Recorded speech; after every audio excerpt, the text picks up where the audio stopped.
Naging dalawa kaming asawa ng mister ko.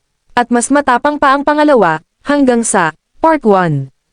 Dear Ate Vine, wala akong masasabi sa aking asawa, kahit simpleng buhay lang ang meron kami, busog ako sa pagmamahal sa asawa ko, biniyayaan din kami ng 2 babaeng anak, noong mga bata pa ang mga anak ko, masisigla naman sila, hindi sila mapaghanap, kung ano lang meron sa mesa, iyon lang ang kakainin nila. Kaya para sa akin, sapat na ang meron akong asawang mapagmahal, masipag, at sa aking mga anak na mababait. Dumating ang malaking pagsubok sa aming buhay, noong naglakihan na ang mga anak ko.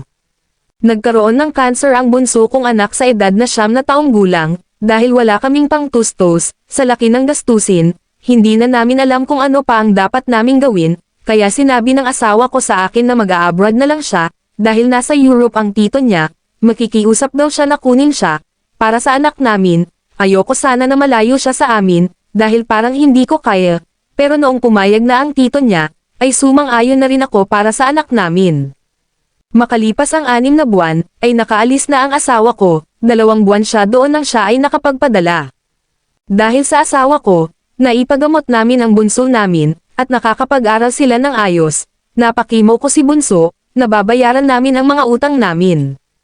Hindi naging madali sa akin ang pag-alis ng asawa ko, dahil sobrang hirap ko sa pag-aalaga sa mga anak ko, kinaya ko ang lahat para sa mga anak ko, lumipas ang 1 taon, ay gumaling na ang bunso ko, at nagpa-follow check-up na lang siya. Habang lumilipas ang panahon, ang taon, hindi naman ako nakakutob na may iba ang asawa ko, dahil palagi naman kaming nag-uusap sa video call, isa pa, buo ang tiwala ko sa asawa ko, na ako lang ang mahal niya, kami ng mga anak niya ang mahalaga sa kanya, sa kagustuhan niyang maging citizen sa bansang pinuntahan niya, kailangan niyang magsakripisyo, kailangan niyang manatili doon ng hanggang 10 taon na walang uwian. Sumapit ang 6 na taon, birthday ng panganay kong anak. Sa debut niya 18 years old, nagulat ako, dahil nakauwi ang asawa ko. Nasurpresa niya kami ng mga anak namin, tuwang-tuwa kami. Dahil nakauwi ang papa nila sa special na okasyon, ako din sobrang saya, sabi niya mabilis daw siyang naging citizen, dahil wala naman akong naiintindihan pagdating kung paano maging citizen, nagpasalamat na lang ako sa Panginoong Diyos, 1 buwan daw ang kanyang bakasyon, pero napapansin ko sa kanya, hindi rin siya nagtitigil sa bahay, palagi din siyang naalis mag-isa, pinagbibigyan ko naman, iniisip ko, sa tagal niyang wala sa Pilipinas, marami siyang na-miss.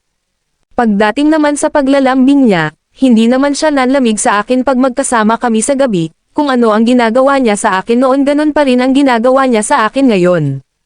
1 araw check-up ng bunso ko, at sinasama ko siya, pero sabi niya kami na lang daw, dahil may aasikasuhin daw siya. Noong kami ay nasa ospital na, may nakasabay kami doon, 1 babae na kasama ang anak niya na lalaki, nasa 3 taong gulang pa lang, nung tinawag ang pangalan ng bata kapangalan ng asawa ko at may junior ito, at Apple daw pa ng asawa ko, kaya nagtanong ako sa babaeng iyon. Next episode.